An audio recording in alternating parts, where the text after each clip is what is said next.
Podcast, trabajo social, trayectorias, desafíos y miradas.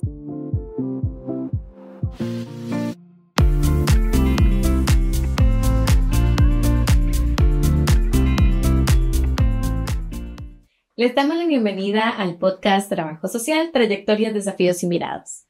Hoy estamos en el episodio número 2 de la temporada 4 y nos acompaña Angie Solórzano Fernández, quien es trabajadora social graduada de la Universidad de Costa Rica y además posee una maestría en Economía del Desarrollo por la Universidad Nacional. Actualmente ella se desempeña como coordinadora del área de inclusión económica en Hayas, Costa Rica. Bienvenida, Angie. Muchas gracias.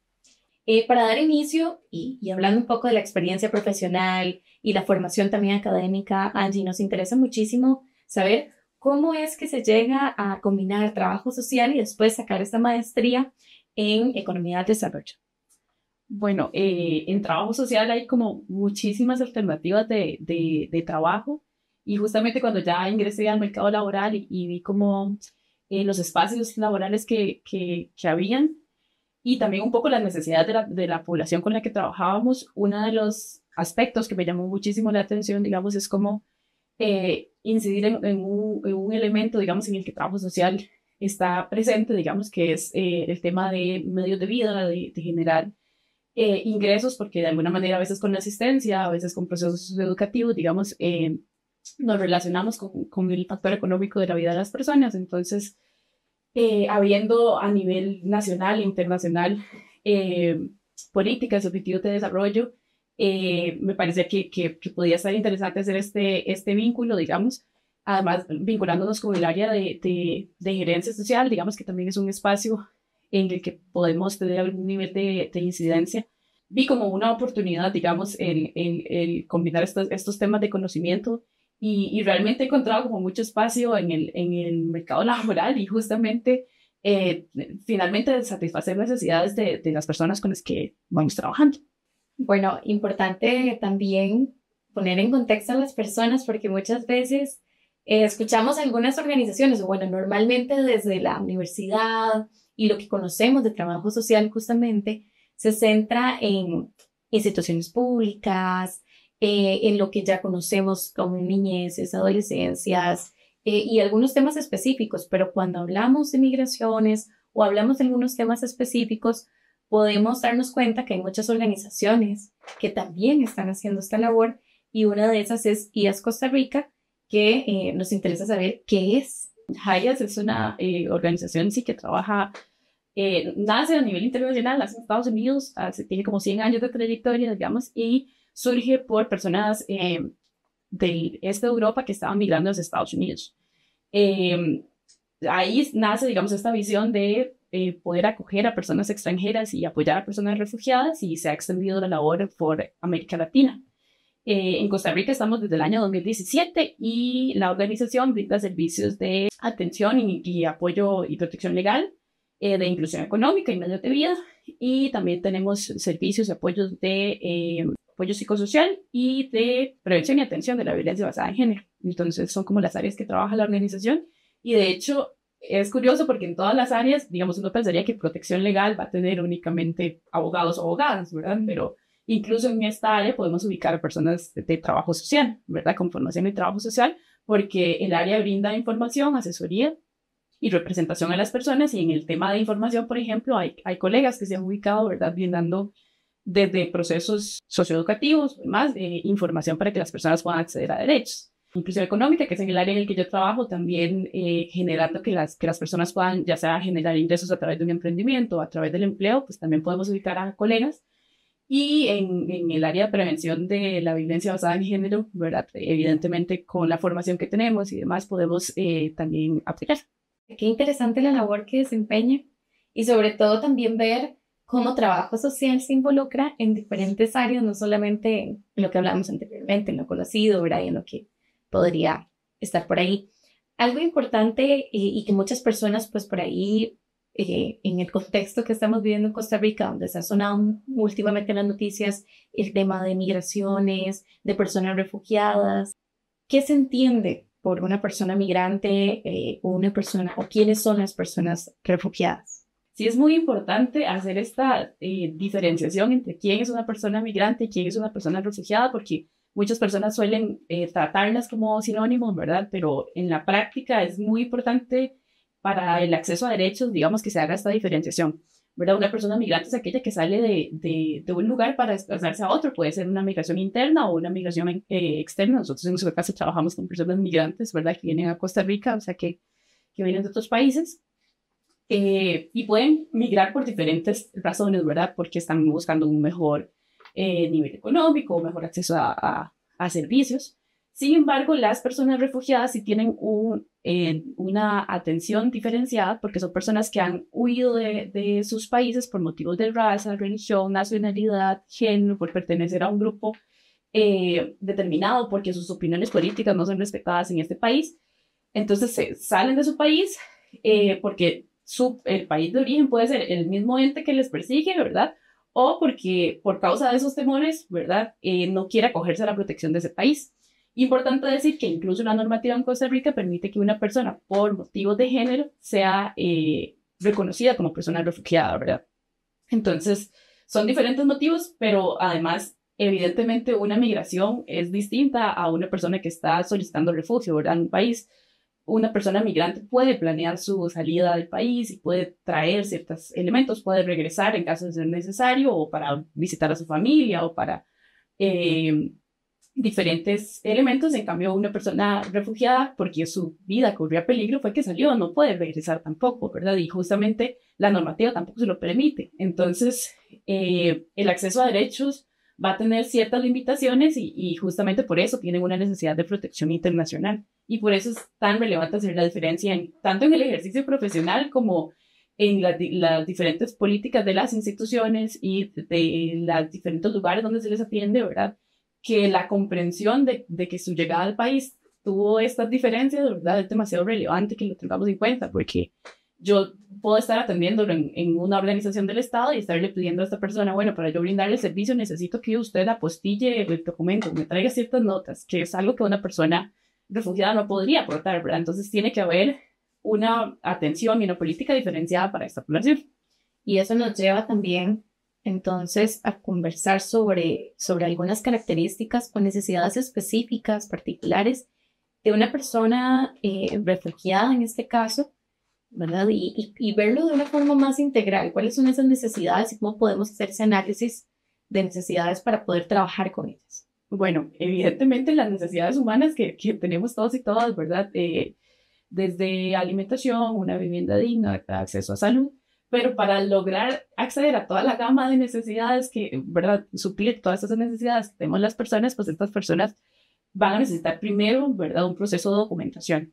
Al igual que lo necesita también una persona migrante, ¿verdad? Que realmente, pues esto a nivel nacional está a cargo de la Dirección General de Migración y Extranjería, ¿verdad? Entonces existen diferentes categorías dependiendo de la razón por la que la persona migró, de las condiciones con las que se vaya a insertar al país, ¿verdad? Existen diferentes categorías. En el caso del refugio, no es como que yo llego al país y digo que soy una persona refugiada y ya soy una persona refugiada, ¿verdad? Sino que yo tengo que presentarme al país ante la Dirección de Migración y Extranjería y si yo digo que quiero solicitar refugio en el país, digamos, me tienen que abrir todo el proceso de la solicitud de refugio. Entonces, ante una unidad de refugio me van a brindar, digamos, si ya yo lo manifesté, un documento y tengo las características, ¿verdad? Entonces me van a brindar un documento de solicitante de refugio. Entonces, este documento, y todo este proceso en general está regulado por un reglamento que establece la Dirección General de Migración y Extranjería. Eso tiene sus bemoles, ¿verdad? Porque un reglamento puede ser modificado por el Poder Ejecutivo. Hemos tenido como diferentes derechos a los que puede acceder la persona de manera inmediata al solicitar el documento que han variado con el tiempo, ¿verdad? El año pasado, a estas alturas del año, las personas cuando solicitaban la categoría, solicitaban como personas refugiadas, no iban a obtener el derecho, por ejemplo, al permiso laboral, ¿verdad? Simplemente tenían un documento que les identificaba en el país y si ellos y ellas tenían ingresos suficientes, podían ingresar a la Caja Costarricense de Seguro Social o a algunos derechos en específico. Sin embargo, no tenían el permiso laboral y por ende no iban a suplir otro montón de necesidades, ¿verdad? No iban a poder pagar alimentación, ¿verdad? A menos que alguien les estuviese apoyando, pero no necesariamente ese es el caso, ¿verdad? Entonces, a partir de un cambio que hubo en el reglamento el año pasado, ya estas personas tienen un permiso laboral, apenas solicitan el refugio. Lo que pasa es que los procesos son burocráticos, ¿verdad? Entonces, el día que yo le digo al Estado que quiero solicitar refugio, me dan una cita para emitirme el documento y en este momento, si vos solicitas hoy, te están dando la cita en noviembre o en diciembre. Entonces, estos meses vas a quedar sin un documento de identidad en el país, ¿verdad? Que sea válido para satisfacer muchas de las necesidades. Y ahora tenemos la ventaja de que solicitan y ya tienen el permiso laboral de una vez. Antes tenían que esperarse 3 meses. Hubo un periodo de tiempo en el que no se les daba si no había un patrono que se lo solicitara, pero los patronos no estaban interesados en hacer un proceso burocrático previo, entonces nadie lo estaba haciendo, ¿verdad? O sea, muy poca gente. Entonces, a ver, estas necesidades humanas, como todos las tenemos, van a pasar por un montón de procesos burocráticos previos para poder satisfacerlas, pero igual yo tengo hambre todos los días. Y igual yo necesito satisfacer el acceso a la educación, por ejemplo. ¿Y qué hago? ¿Cómo voy a matricular a mi hijo o a mi hija si no tengo ninguna documentación válida para el país todavía? ¿Verdad? Entonces, sí, me la van a emitir y cuando me la emiten llego y el centro educativo me dice, sí, pero tengo que aportar todo esto. Cuando hay un reglamento, ¿verdad? Hay políticas dentro del Ministerio de Educación, por ejemplo, que establece cómo debe ser este proceso y que las instituciones no siguen. Entonces, ya no es solo las necesidades que tenemos todos y todas, que sabemos que muchas veces, dependiendo de si sos mujer, de si sos de una zona rural o si sos racializada, ¿verdad? Vas a tener un acceso diferenciado, pues a esto pasa previo también a un filtro de si primero tengo el documento. Claro, y eso también nos lleva a hablar entonces de barreras y dificultades que se presentan y que también confrontan el que no solamente estamos hablando de una persona que migra por una situación específica y que la lleva entonces a ser una persona refugiada en otro país, en otro contexto, en otra realidad, sino también que presenta pues algunas barreras internas también. Y hablando un poco de esto, ¿cómo es que la organización específicamente o desde tu experiencia profesional se trabaja justamente en pro de esos derechos de esta población? Bueno, creo que uno de los elementos más importantes es el de la información, que es uno de los primeros servicios que recibe una persona que llega a una organización como la de nosotras, ¿verdad? Que creo que, bueno, hay más en el país, ¿verdad? Pero justamente han sido muy debilitadas por las condiciones actuales. Pero sin ahondar muchísimo en eso, pues creo que el primer servicio que es relevante es el de información.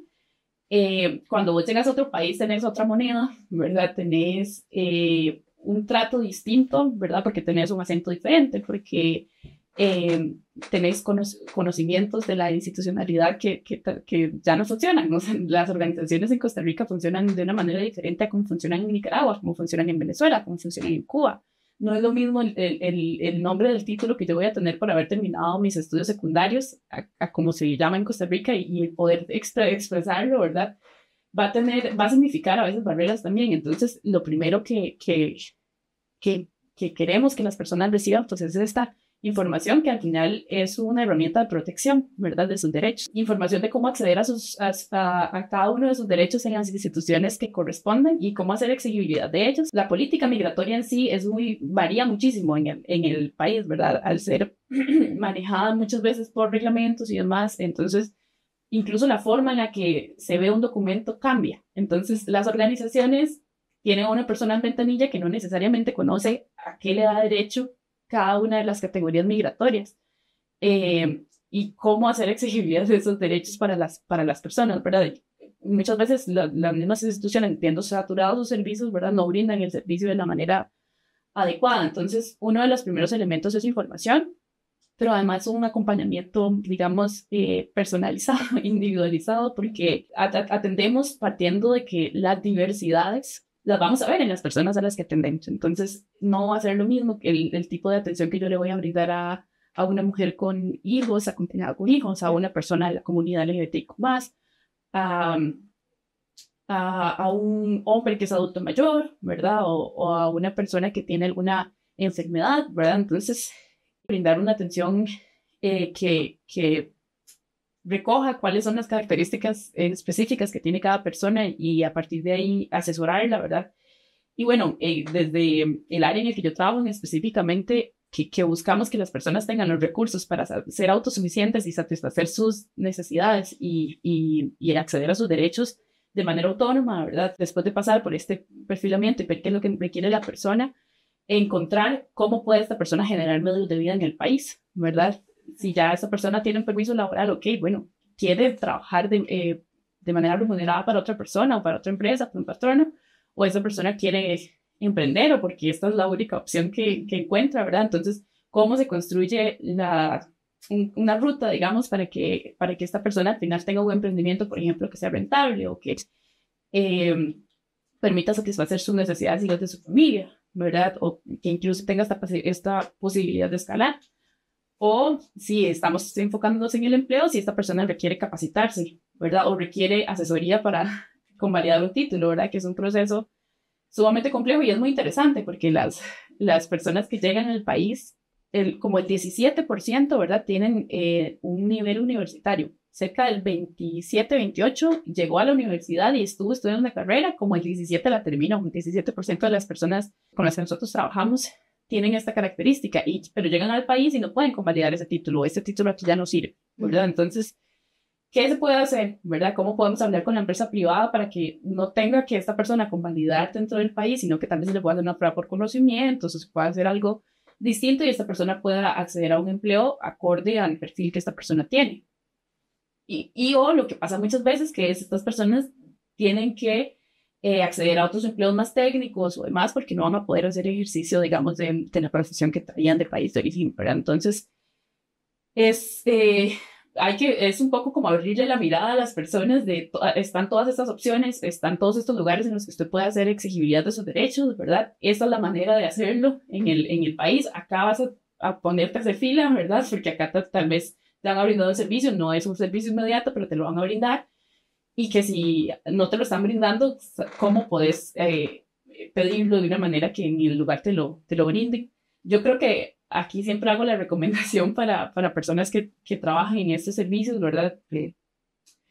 La información es muy relevante, sí, ¿verdad? Pero más que decirle a una persona, sí, usted tiene ese derecho, hay que crear la ruta para que esa persona pueda ir a exigirlo, porque podemos crear una acción con daño, ¿verdad? Si le decimos, si usted tiene y vaya, peleese al lugar, ¿verdad? Puede ser que justamente esto al final haga que no le brinden un servicio. Hemos visto muchos casos de organizaciones, ¿verdad? Que violentando el derecho al final excluyen a las personas, ¿verdad? Entonces, incluso el ser estratégico en crear estratégicas en crear esa ruta para que las personas puedan acceder a los derechos es muy relevante. Y nosotros nos ha tocado incluso identificar, por ejemplo, que bancos sí abren cuenta, a pesar de que una persona solicitante de refugio, todas deberían poder acceder a una cuenta de banco, pues el banco o por ejemplo, convalidar una licencia de conducir no es un derecho humano, entonces no podemos, ¿verdad?, acceder a ciertas figuras que nos podrían apoyar a exigir ese derecho. Entonces, hay que crear una ruta para que la persona tenga las condiciones para poder hacerlo, porque a veces es esto lo que le abre la puerta a un empleo o a acceder a cualquier otro derecho. Vamos a hacer una pausa recordándoles que este proyecto y muchos otros de la Universidad de Costa Rica son gracias al Fondo Especial para la Educación Superior FES, y también vamos a agradecer al ICAM de la Escuela de Ciencias de la Comunicación Colectiva por el apoyo técnico.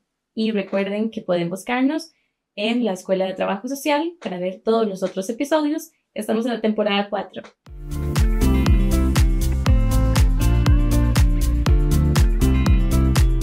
Volvemos con el podcast Trabajo Social, Trayectorias, Desafíos y Miradas. Hoy nos acompaña Angie Solórzano Fernández, quien nos conversa sobre su experiencia profesional con respecto a la población migrante y también la población de personas refugiadas.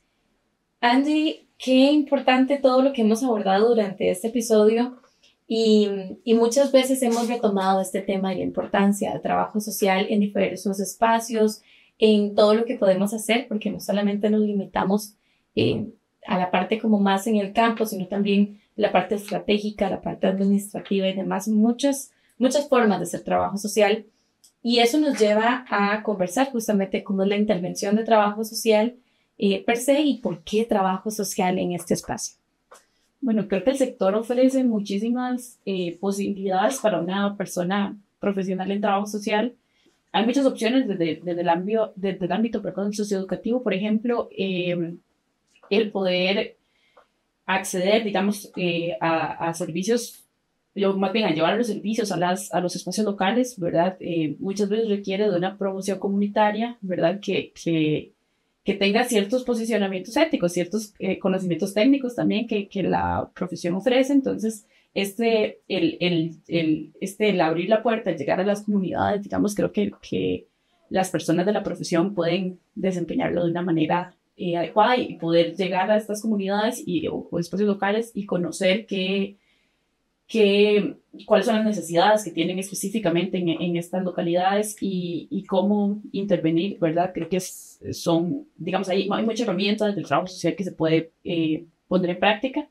Creo que también a nivel, insisto, socioeducativo, las formas en las que brindamos la información a las personas para que puedan acceder a sus derechos, hay muchísimas opciones que desde la profesión también tenemos ahí, o para también, por ejemplo, en prevención y atención de la violencia basada en género y de elementos relacionados al tema migratorio, por ejemplo, herramientas para que dotar a las personas de herramientas, digamos, para que pueda llevar este duelo migratorio o diferentes elementos psicosociales, digamos, en los que se puede aportar.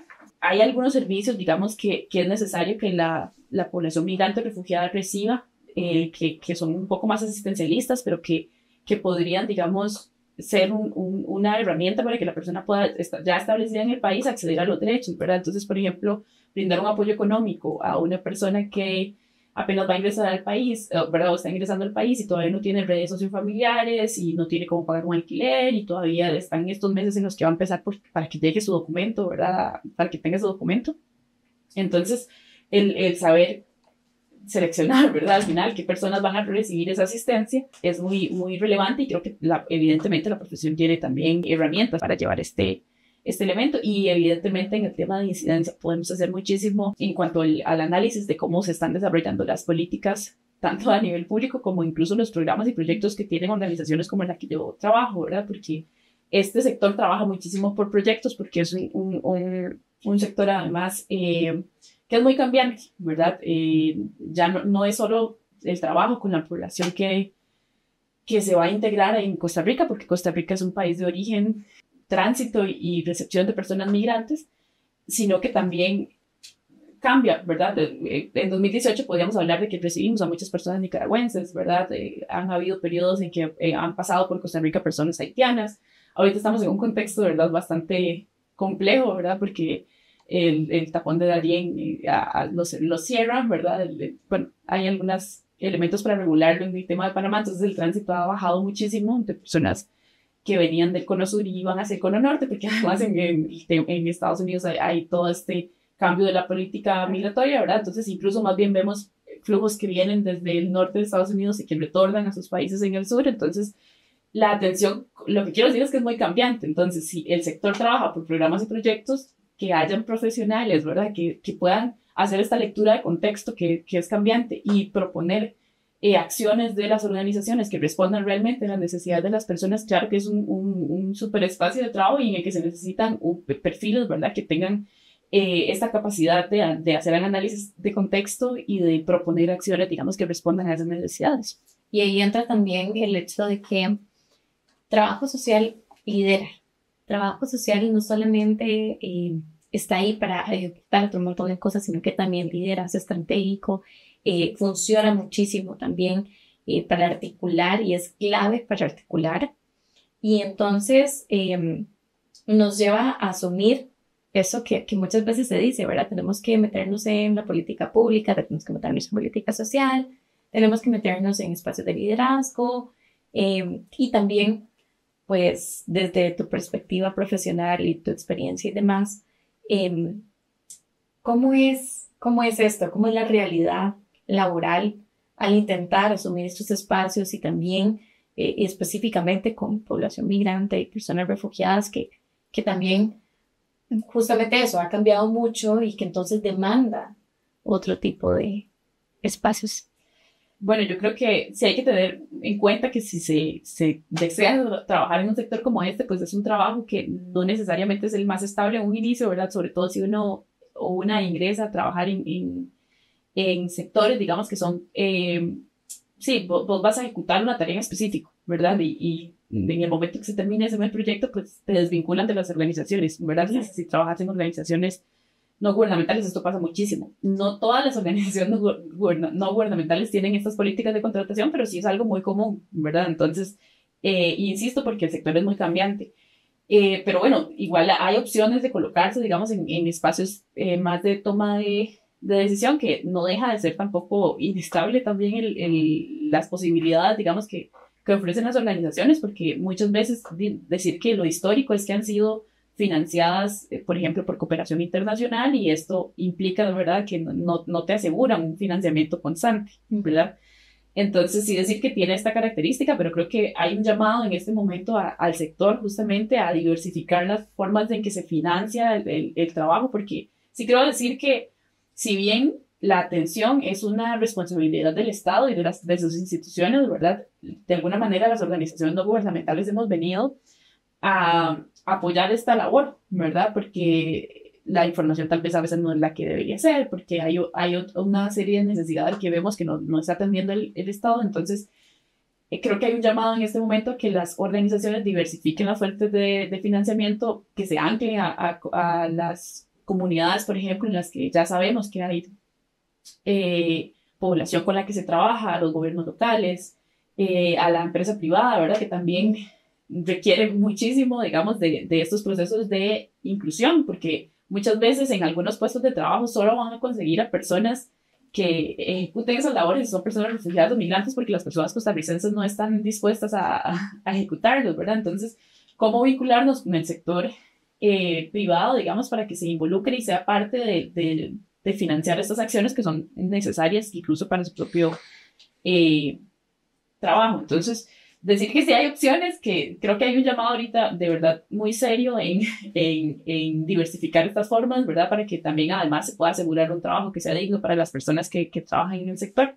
Para comprender o más bien cerrar como o sintetizar más bien este tema de la intervención, de trabajo social, ¿cómo podemos trabajar? ¿Cómo podemos intervenir con esta población o la vulnerabilidad que presenta esta población de una forma integral, sin caer en revictimizar, sin caer más bien en vulnerabilizar? Anteriormente estabas comentando sobre que muchas organizaciones más bien crean conflicto, o más bien, ¿verdad? No se asesoran de una forma tan debida, tan objetiva, para que realmente se puedan garantizar derechos, sino que más bien se crean otras tensiones. Entonces, ¿cómo podemos hacerlo desde el ejercicio de trabajo social, teniendo en cuenta esa delgada línea entre lo que es y lo que podría ser?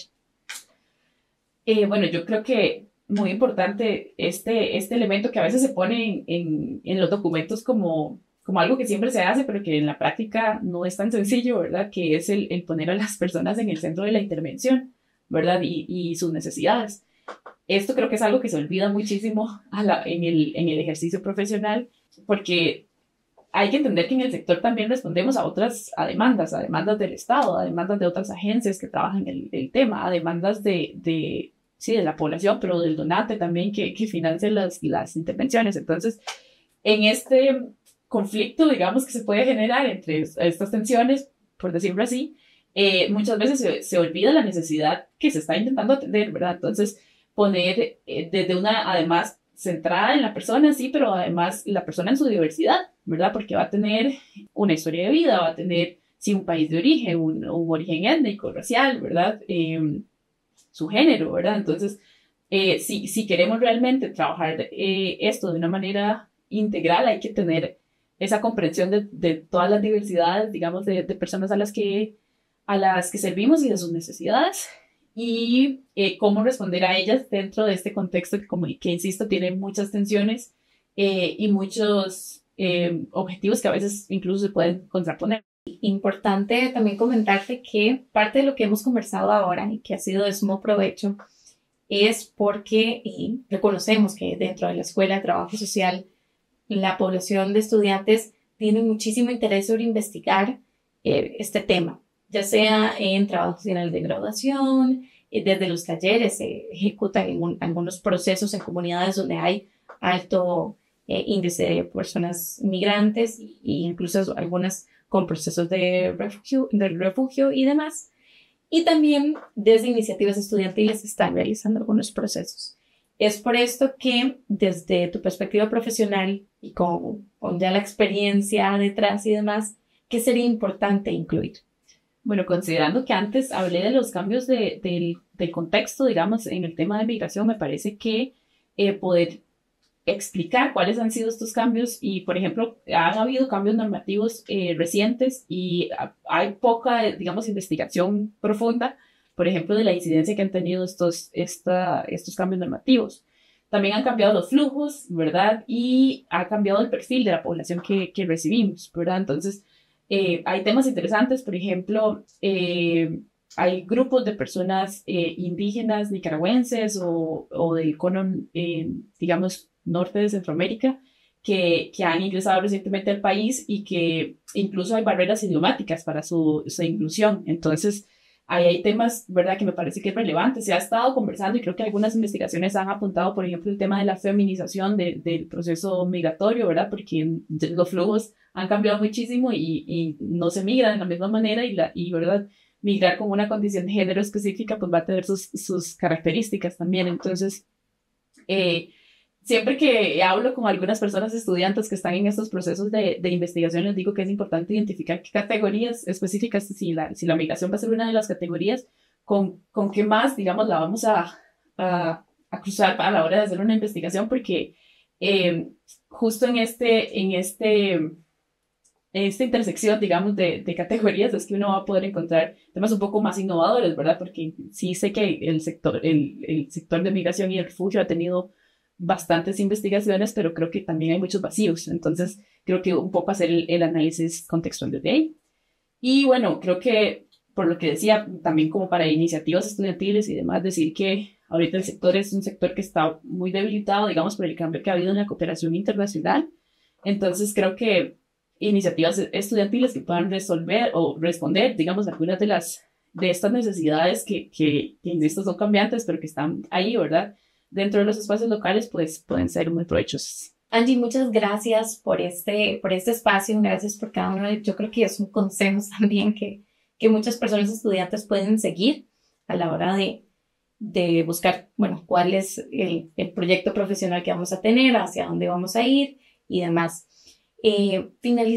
Ya finalizando esto, nos interesa muchísimo saber y que las personas que nos escuchan también puedan meterse a investigar más sobre AYAS Costa Rica, dónde están, los sitios web, cómo puedo buscar más información e inclusive desde trabajo social, importante también ver cuál es la labor que se está haciendo.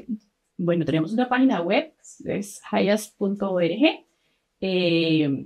Ahí pueden encontrar un poco como el trabajo que hemos estado haciendo a nivel internacional, en específico si se meten a Costa Rica podrán ver alguna información de Costa Rica.